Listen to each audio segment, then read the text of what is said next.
बिस्मिल्लाहिर्रहमानिर्रहीम। I hope आप ठीक होंगे। My name is doctor Mohammad Ibrahim. आज हमारा जो टॉपिक है उसको हम डिस्कस करेंगे, उसका नाम है रेडिकल्स एंड रेडिकेंड्स। हम देखेंगे कि रेडिकल्स क्या होते हैं और रेडिकेंड्स क्या होते हैं इन मैथमेटिक्स में।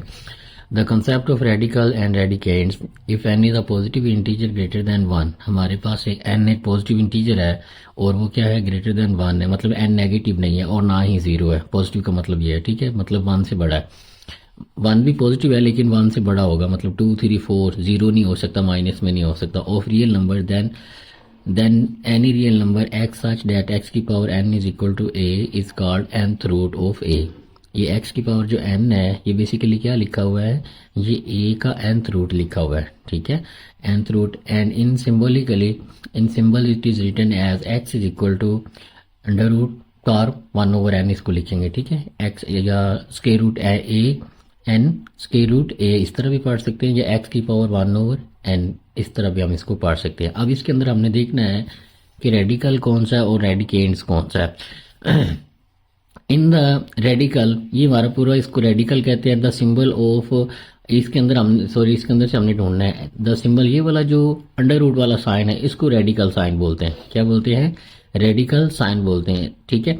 और इसी तरह जो हमारे पास एन होता है उसको हम बोलते हैं इंडेक्स। ये जो एन है इसको हम इंडेक्स बोलते हैं, ठीक है। और जो हमारे पास ये वाला सिंबल है, ये वाला अंडर रूट वाला, जो अंडर रूट का सिंबल है ये वाला जो ऐसे लिखा हुआ है, इसको रेडिकल साइन बोलते हैं। ए जो है उसको इंडेक्स बोलते हैं, और जो हमारे पास नंबर ए है इसको इसको रेडिकेंड कहते हैं। Radical and the real number a under the radical sign is called radicand. तो हमने तीन चीज़ें इसके अंदर से ढूंढनी है। अगर हमारे पास कोई भी रकम अगर स्क्वायर रूट में लिखी हुई है तो उसको रेडिकल साइन, जो स्क्वायर रूट होता है उसको रेडिकल साइन कहते हैं, और जिसका हम स्क्वायर रूट ले रहे होते हैं उसको रेडिकेंड कहते हैं, और जो उसकी पावर होती है उसको क्या कहते हैं, इंडेक्स कहते हैं। और नॉर्मली हमारे पास जो फॉर एग्जांपल हमने ये बात की है कि हमारे पास जो x is equal to a की पावर n है, ये जो n है हमारे पास क्या होना चाहिए, ये पॉजिटिव होना चाहिए, ठीक है, ये पॉजिटिव होना चाहिए। और दूसरे नंबर पे ये क्या होना चाहिए, ग्रेटर दैन वन होना चाहिए। मतलब अगर ये ग्रेटर दैन वन नहीं होगा तो फिर ये रेडिकल नहीं बनेगा, ठीक है। तो ये ऐसे होना चाहिए, और इसको हम ऐसे भी लिख सकते हैं, x is equal to a की power one over n, one over n, हम पेंसिल चेंज कर लेते हैं तो इसको ऐसे लिख सकते हैं, ए की पावर वन ओवर एन, ठीक है। ये जो पावर है ये वन ओवर बन जाती है, ठीक है, इस की पावर अगर हम अंडर रूट साइन को ख़त्म करें तो ये ऐसे बन जाता है, ठीक है। फॉर एग्जांपल यहाँ पे एक और बात लिखी हुई, इंपॉर्टेंट पॉइंट लिखा हुआ है कि अगर हमारे पास ये लिखा हुआ है तो इसको हम नॉर्मली कैसे लिखते हैं, इसको हम ऐसे ही लिखते हैं, ठीक है। ये और ये दोनों चीज़ें क्या है, सेम है। इसका मतलब ये हुआ कि ये किसके इक्वल लिखा हुआ है, ये ए की पावर वन बाई टू लिखा हुआ है, और जब अंडर रूट लगाएंगे तो वो हमारे पास यहाँ पे टू आ जाएगा, और इसको नॉर्मली हम इस तरह लिखते हैं। मतलब अगर यहाँ पे टू लिखा हुआ है तो हम ज़रूरी नहीं हर बार यहाँ पे टू शो करेंगे। अगर ऐसे लिखा हुआ है या ऐसे लिखा हुआ है तो इन दोनों का मतलब सेम ही हम कंसीडर करेंगे। फॉर एग्जाम्पल ये यहाँ पे थ्री अंडर रूट टू लिखा हुआ है तो हम इसको क्या लिखेंगे, अंडर रूट थ्री ही लिखेंगे। इसका मतलब ही यही है, टू अंडर रूट थ्री का मतलब क्या है, ये इसके इक्वल ही है, ठीक है। तो अगर हमारे पास कोई और एग्जांपल हम देखते हैं, अगर हम उसको देखें कि हमारे पास अगर ये लिखा हुआ है वाई की पावर वन ओवर थ्री लिखा हुआ है तो इसको हम क्या लिखेंगे, ये वाई एज इट इज़ आ जाएगा, इसको अंडर रूट बना देंगे और अंडर रूट के ऊपर इसको लिखेंगे। इसको ऐसे नहीं लिखना आपने, वाई की पावर अगर वन बाई थ्री लिखा हुआ है तो आप कहेंगे मैं ऐसे लिख लेता हूँ, नहीं, ये डिफरेंट चीज़ है। ये जो थ्री है इसको आपने अंडर रूट के ऊपर इसके साथ लिखना है ताकि इसका फ़र्क पता चलता रहे कि ये हमारे पास क्या है, रेडिकल की फॉर्म की सिंबल है हमारे पास, उसको हम शो करवा रहे हैं, ठीक है। तो इसको आपने देखना है। और उसके बाद इसकी प्रॉपर्टीज़ हैं, रेडिकल साइन, रेडिकल्स की प्रॉपर्टी है, हमारे पास जो अंडर रूट वाली रकम होती है उसे हम रेडिकल वाली रकम भी कह सकते हैं, ठीक है। और इसकी प्रॉपर्टीज़ कुछ हैं हमारे पास, उसको देख लेते हैं कि अगर अंडर रूट एन दिया हुआ है और ए और बी नीचे दिया हुआ है तो रेडिकल साइन दोनों के ऊपर आ जाएगा, ठीक है। इसकी पावर एन हो जाएगा और इसकी पावर एन हो जाएगा और ए और बी हो जाएगा। मतलब पहली प्रॉपर्टी ये है। प्रॉपर्टीज हमारे पास क्या है कि अगर एन दिया है और अंडर रूट ए भी आ रहा है तो ए का अंडर रूट लैदा हो जाएगा, बी का लैदा हो जाएगा और उनकी पावर भी लैदा लैदा हो जाएगी। इसी तरह आप इनको ऐसे भी लिख सकते हैं, ए की power one over n, b की पावर वन ओवर एन, और वाइस वर्सा है। अगर ये ऐसे लिखे हुए तो हम इनको ए की अगर पावर ऊपर वाली सेम है तो हम इन ये दोनों आपस में मल्टीप्लाई हो रहे हैं, प्लस नहीं होना चाहिए दरम्यान में, माइनस भी नहीं होना चाहिए। अगर मल्टीप्लाई हो रहे हैं और पावर सेम है तो हम इनको एक स्क्वायर रूट के नीचे लिख सकते हैं। नेक्स्ट हमारे पास है, इसी तरह हमारे पास दूसरी प्रॉपर्टी है हमारे पास कि अगर n दिया हुआ है, a और b दिया हुआ है, तो a की पावर लैदा हो जाएगी और b की पावर लैदा हमारे पास इसको लिख सकते हैं। ठीक है, इसी तरह हमारे पास एक और प्रॉपर्टी दी हुई नंबर 3 में, अगर रेडिकल के ऊपर रेडिकल है और ये हमारे पास इस तरह से दिया हुआ है तो इसको हम ऐसे लिख सकते हैं mn अंडर रूट a, ऐसे इसको लिखा जा सकता है। कैसे? जब इसका हम इसकी पूरी की पावर खत्म करेंगे तो 1/n आएगा। ठीक है, ऐसे कर सकते हैं, मैं आपको करवा देता हूँ। ये देखिए n है और यहाँ पे m है और a है, ये हमारे पास आ जाएगा 1/n। जब इसका रेडिकल साइन खत्म करेंगे तो ये वैसे रहेगा m अंडर रूट a आ जाएगा। ठीक है, अब जब इसका अंडर रूट साइन खत्म करेंगे तो ये आ जाएगा a और इसका भी 1/m आएगा, तो वो 1/m इससे मल्टीप्लाई होकर mn बन जाएगा। और इसको हम फर्दर कैसे लिख सकते हैं, mn अंडर रूट a, तो इसको इस तरह से हम लिख सकते हैं। ठीक है, ये हम जो है रेडिकल की प्रॉपर्टीज कर रहे हैं। ठीक है, इसी तरह हमारे पास अगर हमारे पास नंबर 4 पे प्रॉपर्टी है, अगर बाहर n है और a की पावर m है, ठीक है, तो हम इसको ऐसे भी लिख सकते हैं a की पावर a, मतलब ये जो पावर है इसको हम बाहर ले जा सकते हैं। ये हमारे पास आ जाएगा n और ये हमारे पास पूरे की पावर आ जाएगी m। ये कैसे किया इसको देखते हैं। देखिए ये हमारे पास लिखा हुआ है n under root a m। अगर हम इसका अंडर रूट खत्म करें तो ये आ जाएगा a की पावर m और 1/n आ जाएगा। ठीक है, ऐसे ही होगा ना, जब अंडर रूट खत्म करेंगे तो 1/n आ जाएगा। इसको इससे मल्टीप्लाई करवा दें तो ये हो जाएगा am/n, am से मल्टीप्लाई हो रहा है तो am/n आ जाएगा। अब क्या करते हैं, am पावर है इसको ऊपर ले जाए, a की पावर 1/n ऐसे रहने देते हैं और इस पावर को ऊपर ले जाते हैं। ठीक है, तो जब पावर को ऊपर लेके जाएंगे हमारे पास तो इस तरह से बन जाएंगे। कैसे किया हमने, ये इससे मल्टीप्लाई होगा तो m/n आ जाएगा। ठीक है, 1/n को इधर रहने दिया, इस पावर को ऊपर ले गया तो ये ऊपर ले गया। अब ये चीज़ हमारे पास क्या लिखी हुई है, ये लिखा हुआ है। ठीक है, तो इसका मतलब ये हुआ कि अगर n है और अंडर रूट a की पावर m है तो उसको हम क्या लिख सकते हैं, मतलब पावर हम बाहर भी लेके जा सकते हैं, ऐसे सॉरी इस पावर को हम बाहर भी लेके जा सकते हैं और अंडर रूट ऐसे नीचे लिख सकते हैं, क्योंकि हमने इसको प्रूफ भी कर दिया। ठीक है, नेक्स्ट हमारे पास प्रॉपर्टी है कि अगर n है और अंडर रूट a की पावर n है तो ये a के इक्वल होता है। ये कैसे है, सिंपल सा है। तो इसका अंडर रूट खत्म करेंगे तो क्या आ जाएगा, a की पावर n की पावर 1/n आ जाएगी। अब ऊपर मल्टीप्लाई करवा देते हैं तो n/n आ जाएगा, ये इससे काट जाएगा तो a की पावर 1 आ जाएगा और ये a के ही इक्वल है। तो इसका मतलब n अंडर रूट a की पावर n हो तो वो किसके इक्वल आ सकता है, a के इक्वल आ सकता है। तो ये हमने इसकी प्रॉपर्टीज देखी है। आई होप सो आपको रेडिकल का और उसकी प्रॉपर्टीज का पता चल गया होगा। इसके थोड़े से क्वेश्चन देखते हैं ताकि हमें इसकी बेटर अंडरस्टैंडिंग हो सके।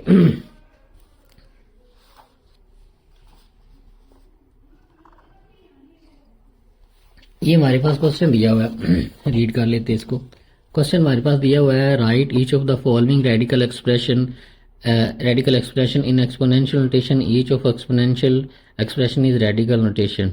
ठीक है, हमने जो हमारे पास ये दिए हुए हैं वाइस वर्सा इसको करना है, जो रेडिकल में दिया है उसको एक्सपोनेंशियल में करना है और जो एक्सपोनेंशियल में दिया है उसको हमने रेडिकल में करना है। तो देख लेते हैं, इनमें से कोई 2-4 क्वेश्चन देख लेते हैं। सबसे पहले पहला क्वेश्चन देख लेते हैं। हमने इसकी पहचान भी करनी कि ये किस फॉर्म में दिया हुआ है। जिसमें अंडर रूट आ जाए तो इसका मतलब ये रेडिकल की फॉर्म है। ठीक है, ये रेडिकल फॉर्म है। इसको एक्सपोनेंशियल फॉर्म में क्या करेंगे कि इसकी पावर बना देंगे। कैसे वाला, ये -64 ऐसे रहने देते हैं, इसकी पावर 1/3 कर देंगे। तो ये पहले रेडिकल फॉर्म में था, अब ये किस फॉर्म में चला गया, एक्सपोनेंशियल फॉर्म में। ठीक है, अब ये एक्सपोनेंशियल फॉर्म में चला गया। तो रेडिकल फॉर्म से हम एक्सपोनेंशियल फॉर्म में जा सकते हैं और एक्सपोनेंशियल से दोबारा रेडिकल की फॉर्म में भी जा सकते हैं। जैसे हमारे पास पार्ट नंबर 3 में अगर हम देखें तो उसमें दिया हुआ है -7 की पावर 1/3 दिया हुआ है। इसमें रेडिकल नजर आ रहा है नहीं, तो ये कौन सी फॉर्म है, ये एक्सपोनेंशियल फॉर्म है। ठीक है, तो हम इसको रेडिकल में करते हैं। तो रेडिकल में करने के लिए सिंपल ये जो 1/3 दिया है इसको आपने स्क्वायर रूट बनाना है और 3 को यहाँ पे लिख देना है। तो ये कौन सी फॉर्म आ गई, ये रेडिकल फॉर्म आ गई। ठीक है, तो ये सिंपल से क्वेश्चन है, इनको आपने कर लेना है। ठीक है, उसके बाद हमें कुछ सवाल पूछे हुए हैं कि आप बताएं कि क्या ये बात ट्रू है। हमें चेक करना चाहते हैं कि हमारा कॉन्सेप्ट क्लियर हो गया या नहीं हो गया। लिखा हुआ है हमारे पास 5 की पावर 1/5 है, ठीक है। वो कहते हैं कि इसको √5, क्या ये इसके इक्वल है? नहीं। क्यों? क्योंकि ये क्या लिखा हुआ है, ये बेसिकली लिखा हुआ है 5 √5। तो क्या ये 5 के अंडर रूट के इक्वल है? नहीं, ये दोनों इक्वल नहीं है, तो ये ट्रू नहीं है, ठीक है, ये फॉल्स है हमारे पास। इसी तरह हमारे पास ये लिखा हुआ है 49 का स्क्वायर रूट, वो कह रहा है कि 7 के इक्वल है, तो ये पॉसिबल नहीं है, क्योंकि इसको करेंगे तो 49 क्या होता है, 49 का स्क्वायर होता है, तो ये 7 आ जाएगा, ये 2 से कैंसिल हो जाएगा, तो 7 √2 के इक्वल हो सकता है? नहीं, ये भी पॉसिबल नहीं है। तो ये दोनों स्टेटमेंट हमारे पास क्या थी? रॉन्ग्स थी, ठीक है। तो इसी तरह हम रेडिकल से एक्सपोनेंशियल फॉर्म में भी जा सकते हैं और एक्सपोनेंशियल फॉर्म से रेडिकल फॉर्म में भी जा सकते हैं। और अगर हमें एमसीक्यूज के तौर पे पूछा जाए कि क्या ये दोनों स्टेटमेंट इक्वल हैं, तो यूजिंग रेडिकल कॉन्सेप्ट और एक्सपोनेंशियल कॉन्सेप्ट हम बता सकते हैं कि ये इक्वल हैं या नहीं है। इसी तरह हमारे पास एक और सवाल है, उसमें हमें ये बताया गया कि क्या हम इनको सिंप्लीफाई कैसे कर सकते हैं, कि अगर ये कहा जाए कि इसको सिंप्लीफाई करें रेडिकल साइन को, तो रेडिकल साइन को हम सिंप्लीफाई कैसे करेंगे उसको देखते हैं।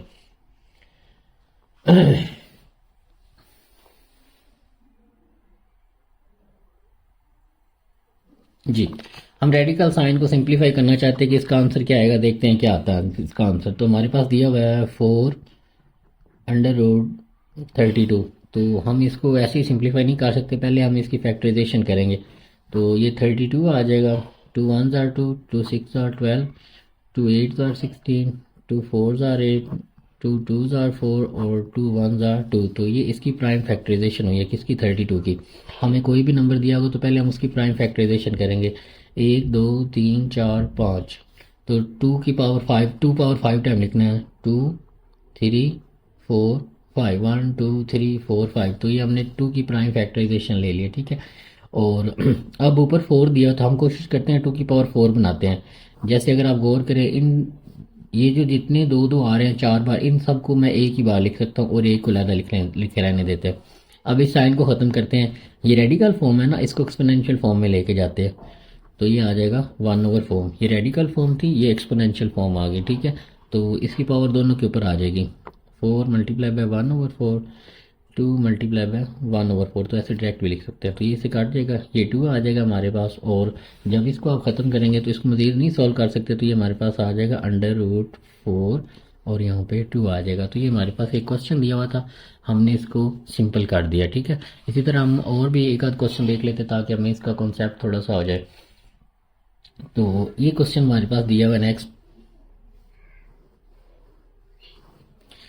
सिंप्लीफाई करना है हमने, इसको दिया हुआ है 3√8/27। इसको हमने सिंप्लीफाई करना है, साथ में माइनस है तो माइनस लगा लेते हैं, ठीक है। तो इसको सिंप्लीफाई करने के लिए पहले हम 2 की प्राइम फैक्टराइजेशन करेंगे, तो वो आ जाएगा 2 मल्टीप्लाई बाय 2 मल्टीप्लाई बाय 2। इसकी प्राइम फैक्टराइजेशन करेंगे तो 3 मल्टीप्लाई बाय 3 आ जाएगा, ठीक है। इनको मल्टीप्लाई करेंगे तो 8 बनेगा, इनको मल्टीप्लाई करेंगे तो 27 बनेगा, साथ में पावर 1/3 भी ले लेते हैं, ठीक है।